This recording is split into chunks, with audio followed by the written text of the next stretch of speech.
അപ്പോൾ എൻ്റെ മോള് ഉച്ചയുറക്കം കഴിഞ്ഞ് എഴുന്നേറ്റ് വരുമ്പോഴേക്കും സ്നോ പെയ്യാൻ തുടങ്ങിയിട്ടുണ്ടായിരുന്നു കേട്ടോ.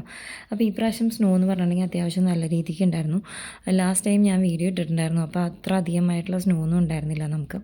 അപ്പോൾ എൻ്റെ മോള് കൊണ്ടുപോയി കാണിച്ച പാടെ തന്നെ വളരെ ഹാപ്പി ആയിട്ട് വേഗം തന്നെ ഡ്രസ്സെല്ലാം മാറി.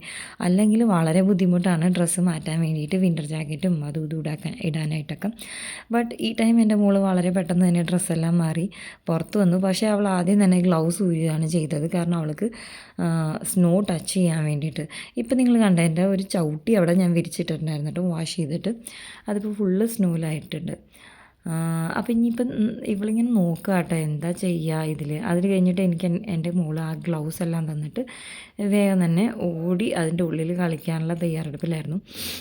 ഇപ്പോൾ ഇവിടെ വിൻ്റർ ആയതുകൊണ്ട് തന്നെ നമ്മൾക്കും കുറേ ആയിട്ട് അസുഖങ്ങളൊക്കെ ആയിരുന്നു. അപ്പോൾ അത് കാരണം അധികം അങ്ങനെ പുറത്തോട്ടൊന്നും കൊണ്ടുപോകുന്നുണ്ടായിരുന്നില്ല. അപ്പോൾ അവളും വളരെ എന്താ പറയുക മൂടിയായിരുന്നു. കാരണം നമ്മൾ അസുഖമൊക്കെ ഉള്ളതുകൊണ്ട് പുറത്ത് പോയാൽ ബാക്കിയുള്ളവർക്കും വരുമല്ലോ. പിന്നെ അത് മാത്രമല്ല ഈ സമയത്തെന്ന് വെച്ചിട്ടുണ്ടെങ്കിൽ കോൾഡും ഇതൊക്കെ നമുക്ക് കിട്ടിക്കഴിഞ്ഞാൽ നല്ലോണം മാറാനായിട്ട്.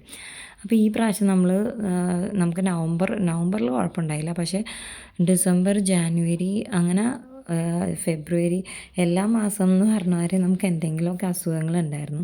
അപ്പോൾ അത് കാരണം ഭയങ്കര പാടായിരുന്നു ഈ ഒരു ഇയറിൽ. നമ്മൾ സ്റ്റാർട്ട് ചെയ്തപ്പോൾ തന്നെ നമുക്ക് ഭയങ്കര ബുദ്ധിമുട്ടായിരുന്നു. ഞാൻ അതിൻ്റെ വീഡിയോ എടുത്ത് വെച്ചിട്ടുണ്ടായിരുന്നു, പക്ഷേ എനിക്ക് പോസ്റ്റ് ചെയ്യാൻ പോലും പറ്റുന്നുണ്ടായിരുന്നില്ല. കാരണം നമുക്കൊരു ത്രോട്ട് ഇൻഫെക്ഷൻ കിട്ടിയായിരുന്നു കേട്ടോ, സൗണ്ട് ഉണ്ടായിരുന്നില്ല. അപ്പോൾ അങ്ങനെയുള്ള കുറേ ബുദ്ധിമുട്ടുകൾ ഇതിൻ്റെ ഇടയിൽ വന്നായിരുന്നു നമുക്ക്. അപ്പോൾ അതൊക്കെ കൊണ്ട് പുറത്തൊന്നും വിടാത്തത് കൊണ്ട് തന്നെ മോള് വളരെ സാഡായിരുന്നു കുറച്ച് ദിവസം.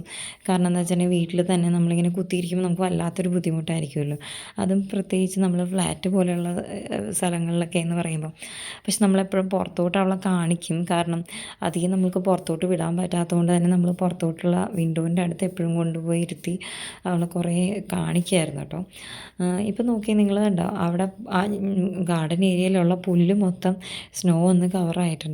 അപ്പോൾ എൻ്റെ മോൾ അവിടെ കുറേ നേരം കളിച്ചു. ഒരു 10-15 മിനിറ്റ്സോളം കണ്ടിന്യൂസ് ആയിട്ട് കളിച്ചതിന് ശേഷമാണ് ഞാൻ അവളെ കുറച്ച് നേരം അകത്തോട്ടെടുത്തത്. കാരണം അപ്പോൾ എനിക്ക് പേടിയുണ്ടായിരുന്നു. കാരണം ഓൾമോസ്റ്റ് ഇപ്പോൾ കുറച്ച് ആയിട്ട് കോൾഡും ചുമയൊക്കെ ഒന്ന് മാറിയിട്ടേ ഉണ്ടായിരുന്നുള്ളൂ. അപ്പോൾ അധികം നേരം പുറത്ത് നിർത്താനായിട്ടുള്ള ഒരു പേടിയുള്ളതുകൊണ്ട് തന്നെ പിന്നെ വേഗം തന്നെ അവൾ അകത്തോട്ട് കയറ്റുകയും ചെയ്തു ഞാൻ.